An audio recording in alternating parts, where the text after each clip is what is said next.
आजकल चारों तरफ एक ही चर्चा चल रही है, पेपर लीक, पेपर लीक और पेपर लीक। क्या इस समस्या का समाधान किसी ने ढूंढने का प्रयास किया है? हमने ढूंढ लिया है। एक बार सुनकर देखो, 10 मिनट में सब कुछ समझ में आ जाएगा। हमारे देश के युवा जिनको अपनी पढ़ाई पर फोकस करना चाहिए, वो कुछ लोगों की वजह से आज घर से बेघर होकर और खाना खाने के बजाय लाठी और डंडे खा रहे हैं। कुछ लोगों की वजह से देश का भविष्य खतरे में नजर आ रहा है। ये कुछ लोग कौन हैं? ये कुछ लोग वो हैं जिनको अपना और अपने बच्चों का भविष्य खतरे में नजर आ रहा होता है। वो अपने बच्चों को क्वेश्चन पेपर तक खरीद कर दे देते हैं और यही लोग करोड़ों मेहनती और ईमानदार बच्चों का भविष्य दांव पर लगा देते हैं। काबिलियत, इंसानियत और मेहनत हार जाती है और कुछ इंसानियत के दुश्मन जीत जाते हैं। अब भैया सोचने वाली बात है, सबको अपने अपने गिरेबान में झांकना होगा। अभी तक तो हम सामने वाले का गिरेबान झांकते हैं। ये जो समस्या है, ये सिर्फ सरकारों के बदलाव से ठीक नहीं होगी। इस वायरस को रोकने के लिए हमें संस्कारों में भी बदलाव करने पड़ेंगे। जब तक हम अपनी नाकामयाबी का ठीकरा अपने बच्चों के सर पर फोड़ना बंद नहीं करेंगे, तब तक हमारे बच्चों की यही दुर्दशा होती रहेगी।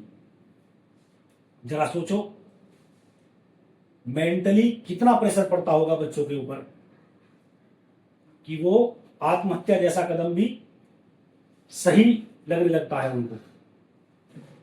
इसमें सिर्फ सरकार ही जिम्मेदार नहीं है, बल्कि हम भी भागीदार हैं। ठीकरा हम किसी के भी ऊपर फोड़ सकते हैं, हम आजाद हैं। अब एक छोटा सा उदाहरण देता हूं। जब कोई पुलिस वाला हमें बिना हेलमेट के red light jumping, triple riding, बिना सीट बेल्ट, ओवर स्पीड या किसी भी अन्य अपराध के लिए पकड़ लेता है और हमें हमारी गलती बताकर 2-4 हजार रुपए का फाइन बताता है, तो हम क्या करते हैं? 10 झूठ बोलेंगे, नए नए बहाने बनाएंगे और 200-500 चिपका कर निकल लेंगे। अब सोचने वाली बात है, क्या वह पुलिस वाला गलत था? हर जगह यही हो रहा है। अब इस समस्या का समाधान क्या है? इसका एक समाधान तो यह है कि अपना अपना करो सुधार, तभी मिटेगा भ्रष्टाचार। और अगर नहीं कर सकते तो भैया दूसरा प्लान भी हमारे पास तैयार है, क्योंकि हम लोग इतनी आसानी से तो मानने वाले हैं नहीं। हमें कोई देख थोड़ी रहा है। चलो अब सीधे पॉइंट पर आते हैं और अब इस बीमारी को रोकने का प्रयास करते हैं। अब हमें ऐसे सोचना होगा जैसे ये पेपर लीक करने वाले सोचते हैं। हमें एक पेपर के लिए 15 सीनियर प्रोफेसर सिलेक्ट करने होंगे और वो भी अलग अलग सिटीज से, और उनको एक एक क्वेश्चन पेपर लिखने के लिए बोलना होगा। वो उसको हमें वर्ड फॉर्मेट में बना कर देंगे। क्वेश्चन पेपर हमें 10 तैयार करने हैं। 5 प्रोफेसर साहब हमारे पास इमरजेंसी के लिए सुरक्षित रहेंगे। किसी के पास भी कोई मोबाइल, स्मार्ट वॉच या कोई भी गैजेट नहीं होगा। ये सभी अलग अलग कमरों में रहेंगे और 1 या 2 दिन के अंदर ही तैयार करके अपनी फाइल को एक कॉमन फोल्डर के अंदर सेव कर देंगे। जिस कैंपस में वो काम करेंगे उसमें इंटरनेट भी उपलब्ध नहीं होगा। इसके बाद अब 5 डीटीपी ऑपरेटर आएंगे, ये भी विदाउट एनी गैजेट होंगे, और उन क्वेश्चन पेपर्स की टाइप सेटिंग चेक करेंगे कि वो प्रिंटेबल फॉर्मेट में है या नहीं, और अगर नहीं है तो उनको वो सेट करेंगे प्रिंटेबल फॉर्मेट में और उनकी पीडीएफ फाइल बनाकर उसी फोल्डर में सेव कर देंगे। अब हमारे पास 10 क्वेश्चन पेपर तैयार हो जाएंगे।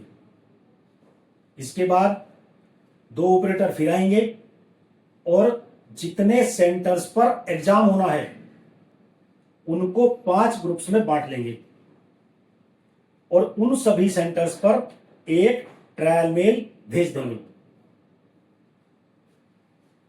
जब तक क्वेश्चन पेपर सेंटर पर नहीं पहुंच जाएगा तब तक किसी को कानो कान खबर नहीं होगी कि क्वेश्चन पेपर कौन सा किस सेंटर पर गया है। तो भैया सिर्फ 48 से 72 घंटे का प्रोसेस है।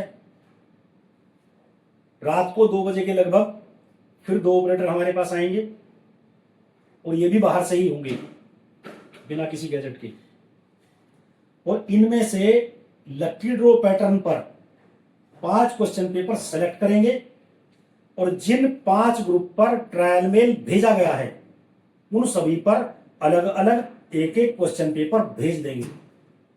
हम इनको सेंटर पर ही प्रिंट करेंगे। सारे सेंटर्स पर 2-2, 4-4 फोटोकॉपियर मशीन या डिजिटल प्रिंटिंग मशीन पहले से ही लगी हुई होती हैं और इनको चलाने के लिए वहां पर उनके ऑपरेटर्स भी पहले से ही होते हैं। अब हमें इन मशीनों को पहले से ही सर्विस कराकर रेडी रखना होगा और जो संबंधित सामान है उसको भी हमें तैयार करके रखना होगा, जैसे पेपर, टोनर, बाइंडिंग मटेरियल। और इन ऑपरेटर्स को भी पहले से ही ट्रेनिंग दी जा चुकी होगी कि आपको 4 से 5 घंटे के अंदर क्वेश्चन पेपर को कैसे प्रिंट करके तैयार करके रखना है और एग्जाम हॉल में भेजना है। अब सुबह लगभग 4 बजे के आसपास भी अगर हम प्रिंटिंग स्टार्ट करते हैं तो 5 घंटे में बड़े आराम से सारा काम हो जाएगा।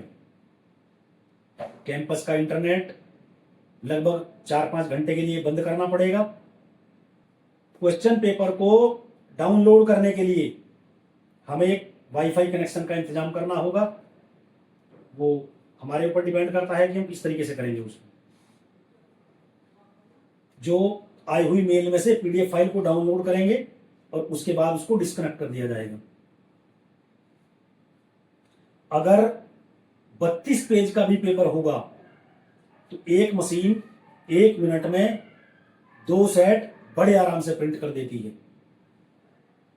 तो 2 मशीनों से 5 घंटे में लगभग 1200 सेट बड़े आराम से तैयार किए जा सकते हैं। साथ ही साथ उनकी स्टेपलिंग चलती रहेगी और 9:30 बजे या उससे पहले इनके अलग अलग पैकेट बनाकर एग्जाम हॉल में सबमिट कर दिए जाएंगे और 10 बजे से आपका एग्जाम स्टार्ट हो जाएगा।